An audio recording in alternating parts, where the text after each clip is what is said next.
ನಮಸ್ತೆ, ನ್ಯೂಸ್ ಕರ್ನಾಟಕ 1 ಟಿವಿಗೆ ಸ್ವಾಗತ. ಈ ದಿನದ ಪ್ರಮುಖ ಸುದ್ದಿಗಳು.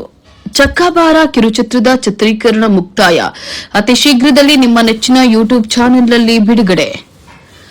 ಸತ್ಯಮ ಪ್ರೊಡಕ್ಷನ್ ಅಡಿಯಲ್ಲಿ ಹಳ್ಳಿ ಸೊಗಡು ತಂಡದಿಂದ ಚಕ್ಕಾಬಾರ ಎಂಬಂತಹ ಕಿರುಚಿತ್ರವನ್ನು ನಿರ್ಮಿಸಿದ್ದು, ಈ ಕಿರುಚಿತ್ರದ ಸಂಚಿಕೆ ನಿರ್ದೇಶನವನ್ನು ಹಲವಾರು ಧಾರಾವಾಹಿಗಳು ಮತ್ತು ಚಲನಚಿತ್ರಗಳನ್ನು ನಿರ್ಮಿಸಿ ಹೆಸರು ಪಡೆದ ಎಲಿಯೂರು ಪಿಳ್ಳೇಗೌಡರವರು ಮಾಡಿದ್ದು, ಈ ಕಿರುಚಿತ್ರದ ಸಂಚಿಕೆ ನಿರ್ದೇಶನವನ್ನು ಡಾ ಬಿಆರ್ ಅಂಬೇಡ್ಕರ್ ಹಾಗೂ ಗೌತಮ ಬುದ್ಧ ನ್ಯಾಷನಲ್ ಪ್ರಶಸ್ತಿ ವಿಜೇತರು ಹಾಗೂ ಜಗತ್ ನ್ಯೂಸ್ ಚಾನೆಲ್ನ ವರದಿಗಾರರಾದಂತಹ ದೊಡ್ಡ ತತ್ತಮಂಗಲ ಗಜೇಂದ್ರರವರು ಛಾಯಾಗ್ರಹದಲ್ಲಿ ಚಿತ್ರೀಕರಿಸಿ ನಿರ್ದೇಶಿಸಿದ್ದು. ಈ ಕಿರುಚಿತ್ರದ ಕತೆ, ಚಿತ್ರಕಥೆ ಹಾಗೂ ಸಂಭಾಷಣೆಯನ್ನ ಬರೆದು ನಿರ್ದೇಶಿಸಿರುವಂತಹ ವಿಜಯ ಖಡ್ಗ ಸಂಪಾದಕರು ಹಾಗೂ ಪತ್ರಕರ್ತ ರತ್ನ ಪ್ರಶಸ್ತಿ ಪುರಸ್ಕೃತರಾದಂತಹ ಜೆ ವೆಂಕಟಾಪುರರವರು ಎಂಆರ್ ನಾಗರಾಜ್ ರವರು ವಹಿಸಿದ್ದು, ಈ ಕಿರುಚಿತ್ರದ ಚಿತ್ರೀಕರಣಕ್ಕೆ ಸಹಕರಿಸಿದಂತಹ ಜೆಡಿಎಸ್ ಪಕ್ಷದ ಮುಖಂಡರು ಹಾಗೂ ಎಂಪಿಸಿಎಸ್ ಮಾಜಿ ಅಧ್ಯಕ್ಷರಾದಂತಹ ಐವಾಸಾಪುರದ ಬಿ ರಾಜಣ್ಣನವರು ಹಾಗೂ ದೇವನಹಳ್ಳಿ ಜೆಕೆ ಕಬಾಬ್ ಸೆಂಟರ್ ಮಾಲೀಕರಾದಂತಹ ಜಗದೀಶ್ ಈ ಕಿರುಚಿತ್ರಕ್ಕೆ ಛಾಯಾಗ್ರಹಣ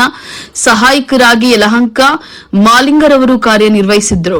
ಇನ್ನು ತಾರಾಗಣದಲ್ಲಿ ಹಲವು ಕಿರುಚಿತ್ರಗಳು ಹಾಗೂ ಧಾರಾವಾಹಿಗಳಲ್ಲಿ ನಟಿಸಿರುವಂತಹ ಹಿರಿಯ ಅನುಭವಿ ನಟರು ಹಾಗೂ ನ್ಯೂಸ್ ಕರ್ನಾಟಕ 1 ಟಿವಿ ವರದಿಗಾರರು ವಿಜಯಪುರ ಸೀತಾರಾಮ್. ಇನ್ನು ತಾರಾಗಣದಲ್ಲಿ ಹಲವು ಕಿರುಚಿತ್ರಗಳು ಹಾಗೂ ಧಾರಾವಾಹಿಗಳಲ್ಲಿ ನಟಿಸಿರುವಂತಹ ರೂಪಾ ಕನ್ನಡ ಸಾಹಿತ್ಯ ಪರಿಷತ್ ಪ್ರಶಸ್ತಿ ವಿಜೇತರು ಹಾಗೂ ರೂಪಾ ಹೊಲಿಗೆ ತರಬೇತಿ ಕೇಂದ್ರ ಶಿಕ್ಷಕಿ ಹೊಸಕೋಟೆ ಹಾಗೂ ಖಳನಾಯಕನಾಗಿ ನಟಿಸಿರುವಂತಹ ಎಂಆರ್ ನಾಗರಾಜ್, ಮುಖ್ಯ ಪಾತ್ರದಲ್ಲಿ ನಟಿಸಿರುವಂತಹ ಐಬಾಸಾಪುರ ಬಿ ರಾಜಣ್ಣ ಹಾಗೂ ಹೊಸ ದಿಗಂತ ದಿನಪತ್ರಿಕೆ ವರದಿಗಾರ ರಾಜು ಹಾಗೂ ಹಲವು ಧಾರಾವಾಹಿಗಳಲ್ಲಿ ನಟಿಸಿರುವಂತಹ ವಿಜಯಪುರ ನರಸಿಂಹಮೂರ್ತಿ ಸೇರಿದಂತೆ ಎಲಿಯೂರು ಮುನಿರಾಜು ಮುಂತಾದವರು ನಟಿಸಿದ್ದಾರೆ. ಎಲ್ಲರಿಗೂ ಹಳ್ಳಿ ಸೊಗಡು ತಂಡದಿಂದ ಶುಭ ಹಾರೈಸಿದೆ. ಚಕ್ಕಾಬಾರ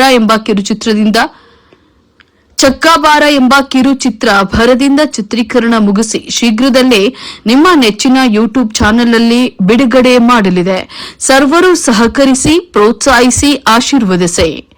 ಚಕ್ಕಾಬಾರ ಕಿರುಚಿತ್ರ ಯಶಸ್ವಿಯಾಗಲಿ ಎಂದು ನ್ಯೂಸ್ ಕರ್ನಾಟಕ 1 ಟಿವಿ ತಂಡ ಶುಭ ಹಾರೈಸುತ್ತದೆ.